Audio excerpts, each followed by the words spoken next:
Hello, you've stumbled into the Tainted Tavern. There are no strangers here, just friends yet to meet. Anything goes here. Welcome to the Tainted Tavern.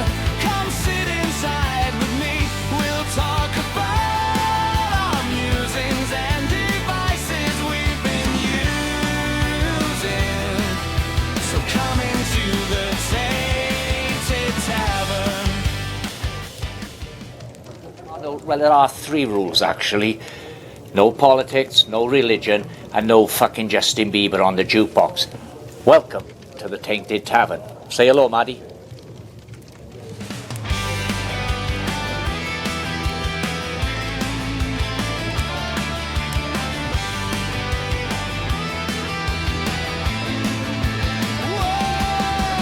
Welcome to the Tainted Tavern.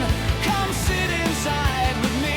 We'll talk about our musings and devices. Hello and welcome.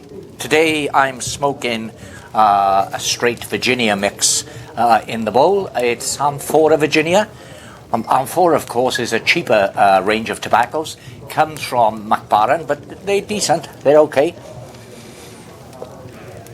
And I'm drinking a nice cold pint of John Smith Extra Smooth. This stuff used to be called John Smith Yorkshire Bitter back in the day, and there are changes from what it used to be like, but it's still the same stuff. Ignore the fact that this is Foster's branded glass. I don't do lagers, so cheers. Anyway, thanks for coming back to the Tainted Tavern. Today I want to talk about 5 albums, 5 LP records that I'm not saying these albums are the best of the decades, and I'm going right from the 1950s up to the 1990s to discuss this. I'm not saying that these albums are the best of their respective decades, although several of these do have a strong claim for that title indeed. But what I'm going to talk about is the 5 albums that I believe, and if you disagree with me, then it would be great to get some comments going. Let's argue about this down in the comments below. If you haven't subscribed to this channel, then please do so. It doesn't cost you anything, and I'd really appreciate it. Also, give this video a thumbs up. Share the shit out of it. Where else can you get so many varied subjects anywhere else bar the Tainted Tavern? So please share this video. Click the notification bell down below. But let's stop wobbling and let's get on with it. My pipe's going to keep going out otherwise. Okay, now I thought of starting this presentation in the 1960s, because it was truly the 1960s where the album came of age. That is where albums became a single unified present, an artistic statement all in itself, rather than a collection of songs. Because prior to, you could argue, the mid-60s, 65 onwards, albums were just, no matter who they were by, they were just a collection of songs put together as a long player. Because prior to the birth of the album, in the modern sense of an album being a unified whole, albums were merely an afterthought by the record industry, because singles were the biggest seller.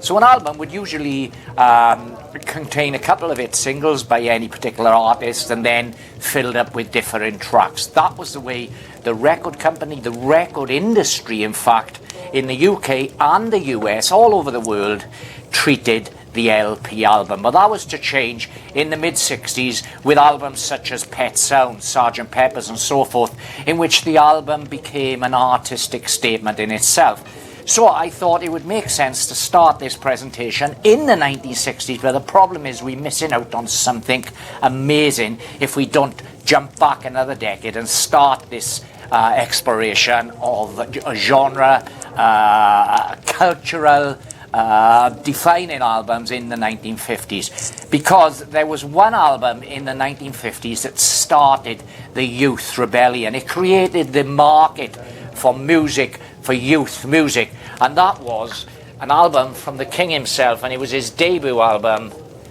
Elvis Presley, released on RCA Records way back in 1956. Now this is unusual in itself, because Elvis had just had a massive hit just as this album was coming out with Heartbreak Hotel.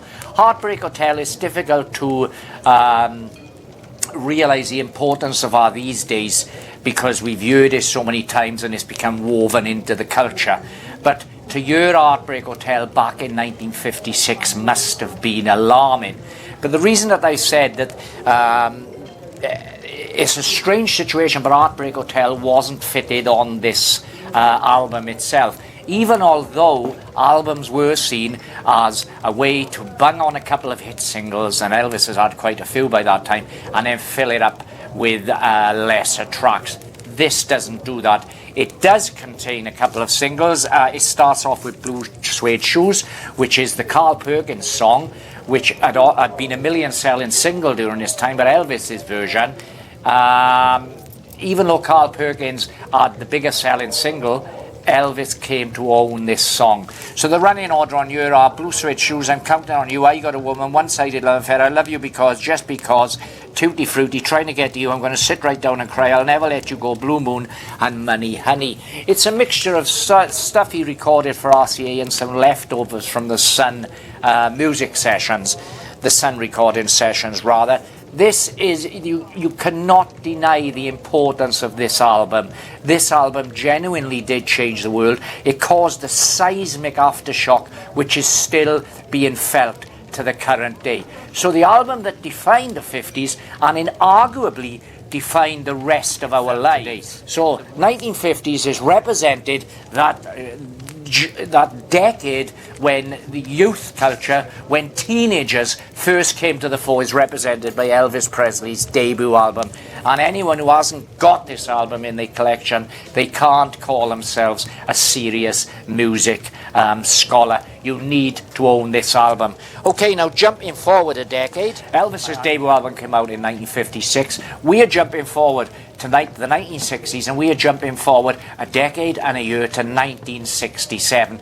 Now, I debated long and hard when I was planning this video out what album I would decide could be more representative of the 1960s. I want to change the culture more than any other album, and there are so many contenders for this. You've got some of Bob Dylan's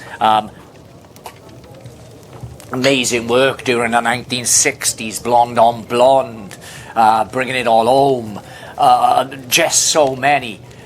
You've got Pet Sounds by the Beach Boys. You've got several Rolling Stones albums which would belong up there. There are so very many, but perhaps the one album, the single most important album in a decade which was probably one of the most creative in terms of rock music, is this magnus opus here, and that is Sgt. Pepper's Lonely Hearts Club Band by the Beatles. This album was incredible. It was just as seismic as Elvis Presley's debut release. There are so many firsts on this album. It was the first album with a gatefold that featured the lyrics printed on the album sleeve themselves. There were little cutouts put in here, really bizarre, but oh, that's a single I've got in there, look, called The Beatles Movie Melody. I must have put that in there for safekeeping many years ago. But there were cutouts included in this album, so you could... this is a later... this is one of the remasters. Yeah, so there are cutouts here, so you could make yourself a Sgt. Pepper hat. You could have a badge. You could have a moustache. It was quite... it's bizarre, but the album promises, using a lyric from a song on you for the benefit of Mr. Kite, that a splendid time is guaranteed for all. And not only is this album the most important in terms of cultural significance for the entirety of the 1960s, but it is a stunningly brilliant album. It solidified more than any other album the coming of flower power, the summer of love. Even though the Beatles were in no way the chief instigators of the summer of love, they did give it a voice more than any other artist. Sgt. Pepper's Lonely Hearts Club Band is an absolutely superb album, and the first time, perhaps, although it had been attempted before, but the first time that an album became a unified whole. I mean, look at the track listing on you. It starts off with Pepper's itself. Then you got With a Little Help from My Friends, Lucy in the Sky with Diamonds, Getting Better, Fixing a Hole, She's Leaving Home, Being for the Benefit of Mr. Kite, Side 2, Within You Without You, When I'm 64, Lovely Rita, Good Morning, Good Morning. And A Day in the Life, also Inside Out.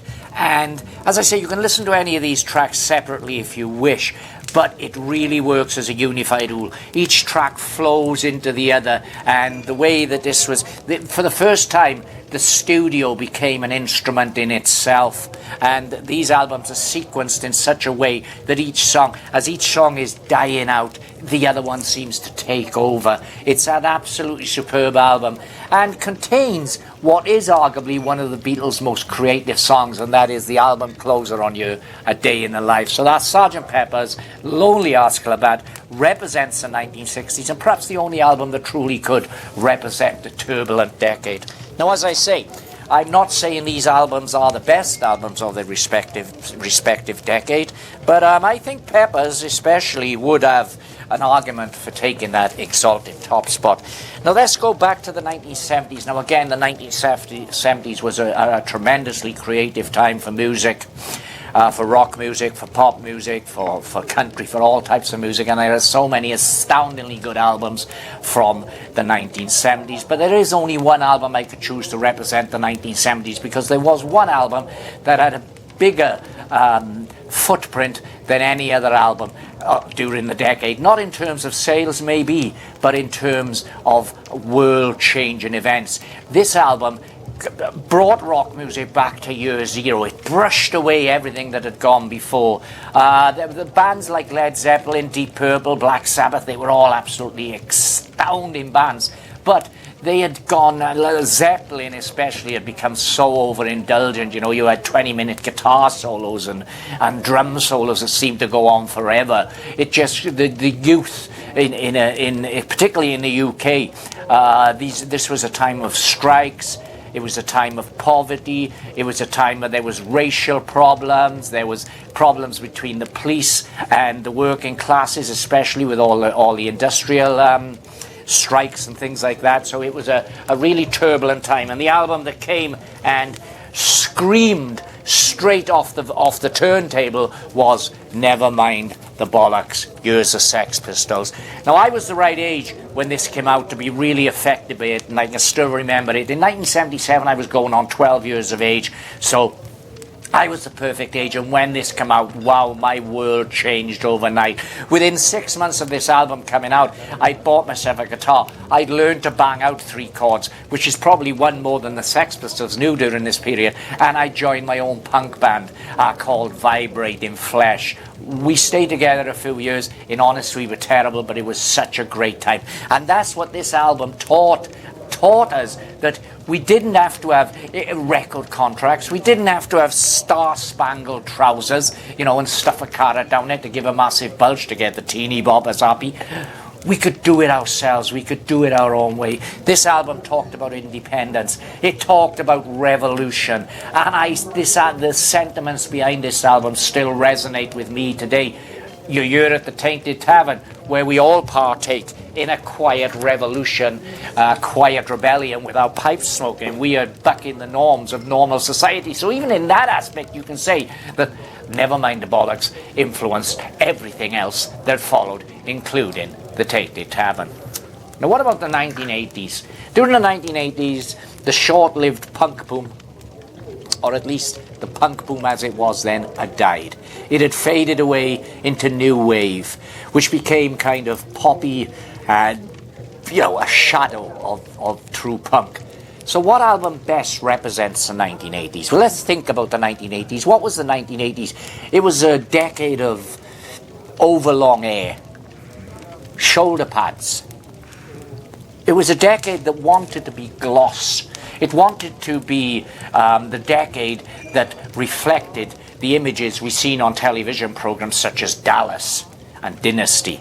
It wanted to be gloss, and there is only one album that can truly sum up the 1980s, and that is Michael Jackson's Thriller.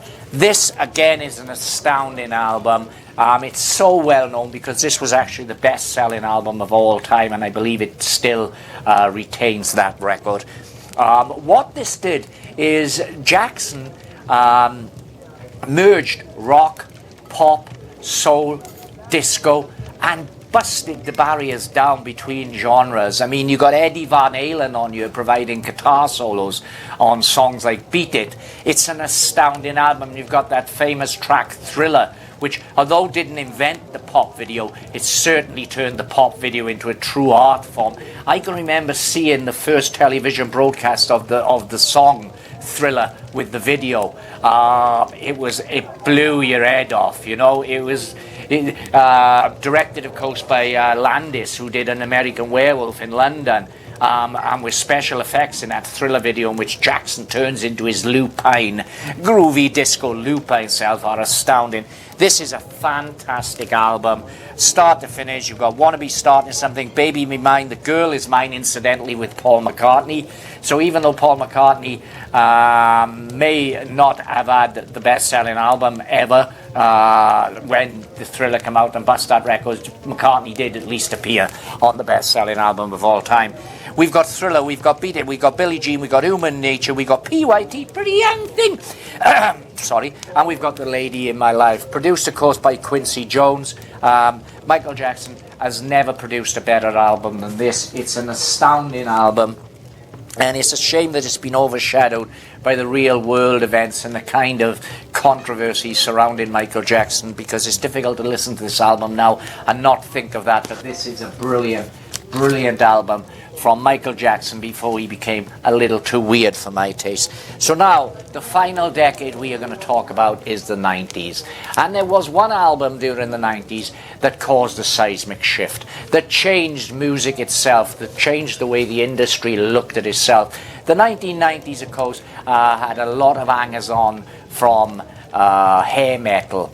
And again, it was, you think punk had never happened, it was getting a little bit ridiculous and a little bit over the top until this album came out, and that is Nevermind by Nirvana. An absolutely astounding album that changed music overnight. Overnight, hair metal practically vanished. You know, even brilliant bands like Iron Maiden have talked about having to up their game once this album came out. It's an astoundingly good album. So that's 5 albums and 5 decades. Now, why aren't I continuing on with the 2000s, say? Because simply that come 2000, we started to have inventions like the iPod. Napster started to make itself seen. And all of a sudden, albums stopped being a unified artistic statement because of things like the iTunes store, which split albums out, and now you could suddenly buy one track, 99 pence for one track off an album. Streaming started to become more prevalent, and that takes us to the modern world in which we live in today, in which I feel that streaming has very much destroyed the album in the sense of an album being a unified subject, unified object in itself, a unified artistic statement, and that is so sad. Streaming's got a lot to answer for, in my opinion. But I mean, following Nirvana's Nevermind, there were some good stuff. I mean, Oasis came to the fore there, and as much as I like Definitely Maybe, I think the energy of Definitely Maybe is excellent, it's infectious, and I can still listen to it now. And What's the Story, Morning Glory, it's okay, and I like a few of Oasis albums. But to be honest, they just seemed like status quo for the ecstasy generation to me. I believe there were far more creative bands out during that Britpop boom, pulp, Ocean Colour scene, and yes, dare I say it, Blur. Even though I do have high regards for Oasis, I do like Oasis. They are basically a pub-type rock band. They did have that swagger, which was missing because after Nirvana, music had suddenly started to become sanitized again, with the corporates taking over and polishing up all the music to make it accessible and silly. So yeah, Oasis were very much an important band. That's can't be argued. But you know, they weren't as seismic as Nirvana. In fact, no band or album for that matter, during the 1990s was as seismic as Nirvana's Nevermind. Okay, so that's the 1950s with Elvis Presley's debut album, the 60s with Sgt. Pepper's, the 70s with Nevermind the Bollocks, here's the Sex Pistols, yeah, anarchy in the UK. The 80s represented by Michael Jackson, which is a polar opposite to the Sex Pistols album. It's completely smooth, it's polished, but it's fucking fantastic. And then of course we ended off with the 90s with Nevermind. What would be your choices of albums that best defied their own decades? Let me know in the comments down below. Thanks for watching.